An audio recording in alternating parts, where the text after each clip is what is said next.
Hello guys, welcome to this video. इस video में हम क्लास 11th की जो हिस्ट्री का चैप्टर है, चैप्टर 6 द थ्री ऑर्डर्स, उसका टॉपिक देखेंगे मोंग्स। ठीक है, तो मोंग्स के बारे में बताया गया है कि पिछली वीडियो में हमने टॉपिक जाना था क्लर्जी वाला, द फर्स्ट ऑर्डर क्लर्जी। तो उसमें हमने देख लिया क्लर्जी में बाइशोप और क्लरिक्स होते हैं, और मैंने बताया था कि क्लर्जी में बाइशोप और क्लरिक्स के अलावा भी कुछ लोग होते हैं। ठीक है, तो जो अलावा में लोग होते थे रिलीजियस लोग, उन्हें मोंग्स कहते थे। और ये मोंग्स चर्च वालों से बिल्कुल अलग रहते थे। कैसे? क्योंकि भाई पहले मेन लाइन समझ लो, पहले से बताया गया है कि जो चर्च वाले थे वो तो भाई लोगों के साथ रहते थे और सोसाइटी में रहते थे। ये अपने बिल्कुल अलग रहते थे, किसी से कोई मतलब नहीं, मोह माया से बिल्कुल अलग, अपने शांति से अलग पूजा पाठ करेंगे वो वगैरह वगैरह। ठीक है, तो मोंग्स उन ग्रुप को कहा जाता था जो कि डिवोट थे, डिवोट क्रिश्चियंस। डिवोट यानी कि डीप रिलीजियस फीलिंग्स वाले। तो इन्होंने अपने अलग ऑर्गेनाइजेशन बनाया। इस ऑर्गेनाइजेशन को मोंग्स का ऑर्गेनाइजेशन कहा जाता था। और इसमें जो लोग होते थे ये डीपली रिलीजियस होते थे, और ये आइसोलेटेड लाइफ्स फॉलो करते थे। यानी कि वो मतलब मोह माया से बिल्कुल दूर, किसी दूर जगह पे जाके रह रहे हैं अकेले, ऐसे करते थे। ठीक है, और क्लैरिक्स की तरह नहीं थे। क्लैरिक्स जो मैंने बताया था क्लर्जी के लोग होते हैं, क्लैरिक्स की तरह नहीं थे कि जो पीपल के साथ टाउन में रह रहे हैं।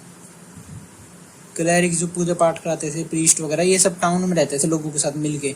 लेकिन मोंग्स अलग थे, ये बिल्कुल अपने जो शहर है, जैसे ये मेन शहर है तो यहाँ पे बिल्कुल दूर जाके अपना मोनेस्ट्री बना लेंगे, उधर जाके रहते थे अकेले। ठीक है, फिर उसको बताया गया कि ये मोनेस्ट्री बनाते थे, और दो बड़ी बड़ी मोनेस्ट्री बताई गई, 2 वेल नोन मोनेस्ट्री। एक तो भाई इटली में है, 529 AD के आसपास बनाई गई थी। और एक है भाई तुम्हारी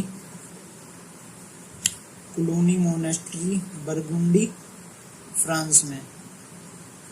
फ्रांस में जगह बरगुंडी, वहाँ पे क्लूनी मोनेस्ट्री है वहाँ पे। तो ये दो मोनेस्ट्री है। क्लूनी वाली की टाइम पीरियड थी 910 AD। तो ये दो बड़ी बड़ी मोनेस्ट्रीज एक बार देख लेना, नेट पर बहुत बड़ी बड़ी है। बताया गया जो मोंग्स थे ये वोज लेते थे, वोज यानी कि कसम। और क्या कसम लेते थे कि भाई हम पूरी जिंदगी इसी मोनेस्ट्री में रहेंगे, मोनेस्ट्री स्टे होल लाइफ, पूरी लाइफ इसी मोनेस्ट्री में रहेंगे, ऐसी कसम लेते थे।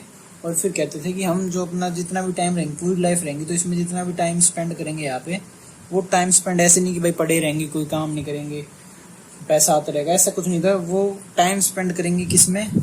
प्रेयर करेंगे ताकि भाई उनकी रिलीजियस लाइफ अच्छी रहे, स्टडी करेंगे ताकि भाई आसपास के एनवायरनमेंट से भी जागृत रहे वो। और क्या करेंगे? मैनुअल लेबर, ताकि वो फिट रहें, जैसे कि फार्मिंग। अब फिट भी रहेंगे और फार्मिंग से आ जाएगी उनके पास वीट वगैरह, कोई दान लेने की जरूरत भी नहीं पड़ेगी, और उस वीट से उनका गुजारा हो जाएगा। तो ये उन्होंने सोचा कि मैनुअल लेबर से रहेंगे फिट, फार्मिंग हो जाएगी, और उससे आ जाएगा वीट वगैरह, खाने का गुजारा हो जाएगा। स्टडी से मतलब दिमाग चलता रहेगा, और प्रेयर से रिलीजियसली यानी कि स्पिरिचुअली हम फिट रहेंगे। ठीक है, तो ये सब सोच के उन्होंने बोला कि हम पूरी जिंदगी मोनेस्ट्री में रहेंगे और ऐसे ऐसे टाइम स्पेंड करेंगे। फिर उसके बाद बोल रहा था कि भाई जो मोंग्स होते थे ये ऐसा नहीं है कि जैसे क्लर्जी में बताया था मैंने, क्लैरिक्स और बाइशोप होते थे, ये सिर्फ वो थे मतलब अपर कास्ट के लोग बन सकते थे, अपर क्लास के लोग। ऐसा नहीं कि मतलब कोई भी पीजेंट नहीं बन सकता, पीजेंट्स नहीं बन सकते थे, वुमेन नहीं बन सकती थी, और फिजिकली जो चैलेंज लोग थे वो भी नहीं बन सकते थे। लेकिन जो मोंग्स थे वो कोई भी बन सकता था भाई, कोई सी भी क्लास के हो, तुम पीजेंट हो, राजा हो, तुम क्लर्जी वाले हो, कुछ भी हो तुम बन सकते हो। और तुम बेशक वुमेन हो तुम भी बन सकती हो, ऐसा नहीं है कि क्लर्जी वाले तेरे वुमेन को बनने नहीं देंगे।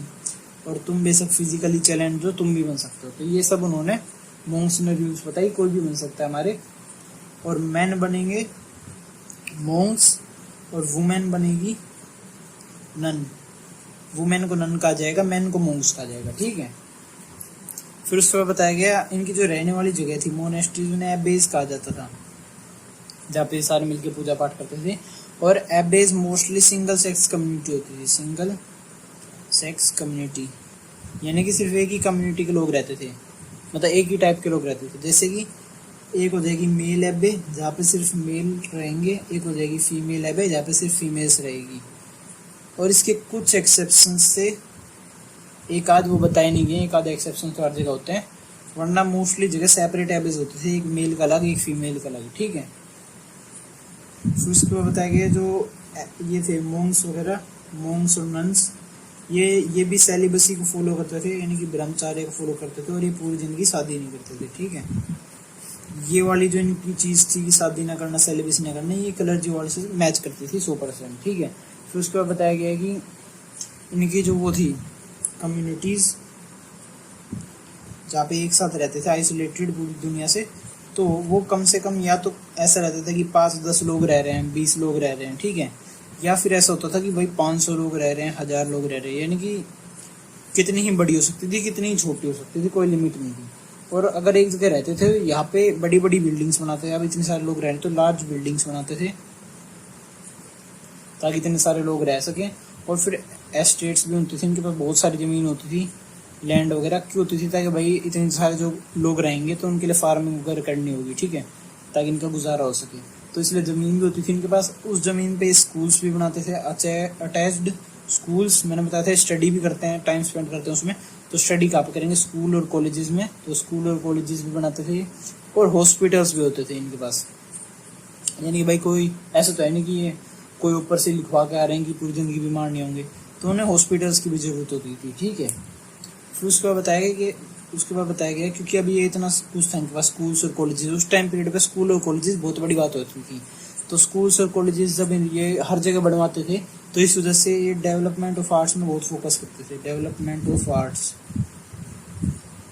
यानी कि जो म्यूजिक वगैरह हो गया, सिंगिंग वगैरह हो गई, जो स्कूल में पढ़ाई जाती है, सिखाई जाती है, तो उसमें बहुत ज़्यादा कंट्रीब्यूशन रहता था इनका। जैसे कि एक एग्जांपल दिया गया है एक बड़ी एबेस का। एबेस क्या होता है, एबेस होता है फीमेल मोंक वगैरह या फिर नन कह लो तुम, और जो एबेट होता है वो मेल मंक कह लो। ठीक है, तो मेल वालों को एबेट कहा जाता था, फीमेल को एबेस कहा जाता था। जो एबेस थी उसमें एक एबेस का नाम था हिल्डेगार्ड। एबेस हिल्डेगार्ड एक लड़की थी, ये एक बहुत ही अच्छी म्यूजिशियन थी। तो इसने बहुत सारी मतलब कोशिशें की क्या करने के लिए, to develop the practice of singing, community singing of prayers in church. यानी कि शुरुआत में क्या होता था, चर्च में सब लोग आए, चुपचाप अपनी पूजा पाठ करी अपने मन में, या फिर थोड़ा बहुत बोल लिया और फिर चले गए। फिर ये जो एबेस थी हिल्डेगार्ड, एबेस यानी कि जो फीमेल हेड होती है किसी भी जगह की, मतलब मोनेस्ट्री की, एबोट यानी कि मेल हेड। तो जो फीमेल हेड थी हिल्डेगार्ड नाम की, बहुत अच्छी म्यूजिशियन थी। तो ये चर्च में जाके बहुत सारी प्रेयर्स वगैरह करती थी। ये देखती थी कि भाई मैं अकेली प्रेयर करती रहती हूँ, लोग नहीं करते। तो इसने लोगों को बोला कि भाई मैं प्रेयर करूँ तो मेरे साथ साथ प्रेयर करना। जैसे स्कूल में प्रेयर नहीं कराते सुबह सब बच्चों के साथ, तो वैसे ही चर्च में सुबह सिंगल कम्युनिटी प्रेयर करानी स्टार्ट करी इसने। सब लोग प्रेयर करते थे। फिर आज तक वो ट्रेडिशन चल रहा है कि चर्च में सब जाके प्रेयर करते हैं बोल बोल के। ठीक है, फिर उसको बताया गया एक फ्रायर्स नाम का ग्रुप होता था। फ्रायर्स ग्रुप के उन मंक्स बोला गया, कुछ मंक्स होते थे 13th सेंचुरी के आसपास, 13th सेंचुरी के आसपास कुछ मंक्स होते थे जो ऐसे, मतलब मोस्टली मंक्स क्या होते थे, मोनेस्ट्री में बस जाते थे पूरी जिंदगी के लिए और फिर वहीं पे रहते थे। ठीक है, लेकिन जो फ्रायर्स होते थे वो ऐसे नहीं थे। वो क्या करते थे, वो मूव पे रहते थे हमेशा, यानी कि घूमते रहते थे। आज इस गांव में बस गए, कल उस गांव में चले गए, परसों उसमें चले गए, ऐसे ऐसे गांव में डोलते रहते थे। तो फिर क्या करते थे, इधर उपदेश दे दिया और लोगों से बोल दिया भाई कुछ दान दे दो हमें, तो लोगों ने थोड़ा बहुत दान दे दिया, उससे गुजारा चल गया। फिर अगले दिन उधर उपदेश दे दिया, उनसे बोल दिया भाई कुछ खाने को दे दो, तो इधर खा लिया। अगले दिन इधर ज्ञान दे दिया, ऐसे ऐसे हर जगह ज्ञान देते चले गए और अपना गुजारा होता गया इनका। ठीक है, फिर सुबह बताया गया जो मोनेस्ट्री टर्म होता है, मोनेस्ट्री, ये जो टर्म है ये स्टार्ट कैसे हुआ, यानी कि कोई तो ओरिजिन होगा इस वर्ड का। तो इस वर्ड का ओरिजिन होता है ग्रीक वर्ड से, जो है मोनोस। मोनोस वर्ड से ओरिजिन है। मोनोस का मतलब होता है टू लिव अलोन, जो बंदा अलोन लिव करे यानी कि अकेला रहे, उसे मोनोस कहते हैं। उससे स्टार्ट हुआ मोनेस्ट्री। ठीक है, फिर उसके बाद एक बुक का नाम बताया गया है, रूल ऑफ सेंट बेनेडिक्ट। एक बड़े सेंट वगैरह थे, मोंक वगैरह, इन्होंने एक बुक लिखी थी रूल ऑफ सेंट बेनेडिक्ट। इसमें रूल्स बताए गए हैं किनके लिए, मोंक्स के लिए, यानी कि ये सब रूल्स मोंक्स को फॉलो करने हैं अगर उन्हें मोंक बनना है तो। और इसमें 73 चैप्टर हैं रूल्स के, यानी कि बहुत बड़ी बुक है रूल्स की, ठीक है। तो इसमें कुछ कुछ मेन मेन रूल्स हैं जो हम एनसीईआरटी में दिए गए हैं, जैसे कि जो मोंक्स है उन्हें बोलने की परमिशन, स्पीकिंग परमिशन नहीं देनी चाहिए, मतलब कभी कभी देनी चाहिए, जब रेयरली देनी चाहिए, जब उन पर कोई बोलने का काम पड़े। यानी कि सब मोंक्स को चुपचाप रहना है अपने साथ, मतलब एक दूसरे से कुछ बातचीत नहीं करनी, ज़्यादा बातचीत हो जाती है तो दोस्ती बढ़ती है और फिर ये अकेले रहते नहीं है वगैरह वगैरह, ये सब उसने बातें बोली कि इन्हें बोलने की परमिशन नहीं देनी चाहिए आपस में, इन्हें बस खुद में ही रहना चाहिए, चुपचाप रहना चाहिए, ठीक है। तो ये सब एक रूल था ये।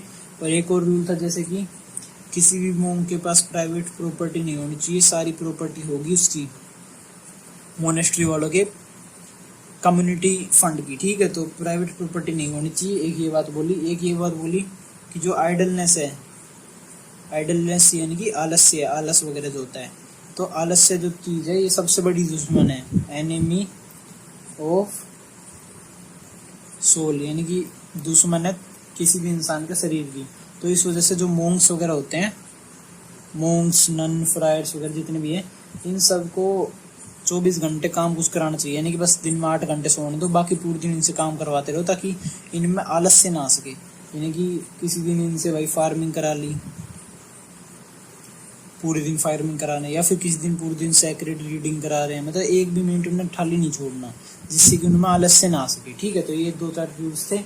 फिर उसके बाद एक और रूल बताया गया है कि जो मोनेस्ट्री बनाते हैं मोन्क्स वगैरह, ये मोनेस्ट्री ऐसे बनानी है कि भाई जितना भी उनके नॉर्मल डे की एक्टिविटी की चीज़ें हैं वो सारी उसकी लिमिट्स में मिल जाए। यानी कि मोनेस्ट्री में ज़मीन भी होनी चाहिए ताकि खेती कर सके और उसमें खाना मिल जाए, वाटर की भी कोई सुविधा होनी चाहिए, यानी कि नदी वगैरह के पास बना, मिल भी होना चाहिए, यानी कि जितने प्रोडक्शन वगैरह काम अंदर ही हो जाए, गार्डन भी होना चाहिए ताकि भाई किसी को गार्डन में टहलना वगैरह तो वहीं पर मिल जाए, और वर्कशॉप भी होती है ताकि और सारा प्रोडक्शन इधर ही हो जाए, ठीक है। तो ये सारी चीज़ें थी, ये सारे रूल्स थे, ठीक है। फिर उसके बाद बताया गया है कि 14th सेंचुरी के आसपास, 14th सेंचुरी के आसपास जो लोग थे पीपल, उनके अंदर अनसर्टेनिटी जाग गई। अनसर्टेनिटी यानी कि शक की भावना, किन के टुवार्ड्स, मोंक्स के टुवार्ड्स, और ये जो मोनेस्ट्री का सिस्टम था इसके टुवार्ड्स, कि भाई ये मोनेस्ट्री क्यों खोल रखी है इन्होंने, इन्हें रहना है तो भाई किसी नॉर्मल जगह पर रह लो, इतनी बड़ी बड़ी बिल्डिंग बना रहे हैं, उधर इतने बड़ी बड़ी ज़मीन रख रहे हैं, नॉर्मल जगह पे भी नॉर्मल पीजेंट्स की तरह भी रह सकते हैं। तो अभी जो लोगों में शक जागा था वो कैसे जागा था, कुछ लोगों ने पोएम बनाई थी, कुछ लोगों ने टेल्स बनाई थी, जो फिर लोगों में फैली, फिर शक जागा, ठीक है। उन लोगों का एग्जाम्पल दिया गया, जैसे कि एक पोएम राइटर था, पहला बताया गया पियर्स प्लोमैन। एक पोएम राइटर नहीं, सॉरी पोएम ही है शायद ये, ठीक है। तो एक पोएम थी जिसमें कि कॉन्ट्रास्ट किया गया था, यानी कि कंपेयर किया गया था किसे, जो मोंक्स थे और जो फार्मर्स थे, इन दोनों को कंपेयर किया गया है। बोले कि भाई फार्मर जो होते हैं उनके पास कभी भी लग्जरी नहीं होती, वो बिल्कुल ही नॉर्मल लाइफ जीते हैं, इनके पास मुश्किल से गुजारा होता है, कई बार ये कर्ज के तले दब जाते हैं और फिर सुसाइड भी कर लेते हैं। और जो मोंक्स होते हैं इनके पास लग्जरी होती है, भाई पैसा वगैरह होता है, अच्छी ज़िंदगी जीते हैं। और फिर बोलेंगे भाई इसके पास भी फेथ होता है और इसका मैं पता नहीं, कि ये कहते होते हैं इनके पास फेथ है लेकिन क्या पता ना हो, ऐसे इस पोएम में बताया गया, ठीक है। ताकि मोंक्स ऐसे कोई काम भी नहीं करते, फार्मर जितना कि 24 घंटे हार्ड वर्क कर रहे हैं, ये सिर्फ पूजा पाठ कर रहे हैं और लोगों में ज्ञान दे रहे हैं। जैसे कि जो फ्रायर्स थे, फ्रायर्स तो मतलब मोंक्स तो मान लिया कि मोनेस्ट्री में फार्मिंग भी करते हैं, लेकिन जो फ्रायर्स थे वो वाले मोंक्स वगैरह थे जो घूमते रहते थे, कभी भी फार्मिंग नहीं करते थे, एक विलेज से दूसरे विलेज में गए, उधर उपदेश दिया, उधर लोगों ने दान दे दिया, उससे गुजारा कर लिया, फिर दूसरे विलेज में चले गए। तो उनके बारे में बोला गया है कि भाई जो फ्रायर्स थे ये ना हार्ड वर्क करते, ना कोई पूजा पाठ करते, कुछ नहीं करते, बस लोगों को जाके उपदेश दे दिया और लोगों ने बहुत सारे पैसे, लाखों रुपए इन्हें दान में दे दिए और इनका गुजारा हो गया। इन्होंने कोई हार्डवर्क नहीं करा, इनकी लग्जरी की लाइफ है। तो इनका क्या मतलब बनता है कि लोगों को ज्ञान दे वगैरह वगैरह। तो ये सब बात इस पियर्स प्लोमैन पोएम में कहा गया, ठीक है। फिर उसके बाद दूसरा एक बताया गया कैंटरब्यूरी टेल्स। कैंटरब्यूरी टेल्स एक राइटिंग थी, इनको पोएम वगैरह हो गया, कोई राइटिंग है, किसके द्वारा, एक राइटर था जिसके बाय जियोफ्री चौसर, ये एक राइटर था, इसके द्वारा दी गई थी कैंटरबरी टेल्स। और इसमें क्या था ऐसा, इसमें कॉमिक पोर्ट्रेट्स थी, कॉमिक यानी कि फनी वे में, किसकी, नन, मोंक और फ्रायर, ये जो तीनों मेन थे। फ्रायर वो होते हैं जो भी घूमते रहते हैं, मोंक्स और नन तो पता ही है, मेल और फीमेल। तो इनके बारे में फनी वे में पोर्ट्रेट्स वगैरह बनाए गए थे, इनको एक्सपोज करने के लिए कि कैसे पैसों में ऐसे ले रहे हैं वगैरह वगैरह। तो ये सब कैंटरबरी टेल्स में बताया गया था। तो इस वीडियो में हमने मोंक्स के बारे में जान लिया कि भाई मोनेस्ट्री में कैसे ऑर्गेनाइज करते हैं वो वगैरह वगैरह, कैसे ज़मीन रहती है, उनका क्या मानना है, चर्च वगैरह से अलग कैसे हैं, थोड़ी बहुत बातें सेम भी हैं। फिर उनका क्रिटिसिज्म भी देख लिया और उनके रूल्स भी देख लिए, ठीक है। तो अगर आपको वीडियो अच्छी लगी हो तो लाइक से सब्सक्राइब कर देना, और इस वीडियो में जितना पढ़ा है उसके नोट्स की लिंक डिस्क्रिप्शन में मिल जाएगी। Thank you.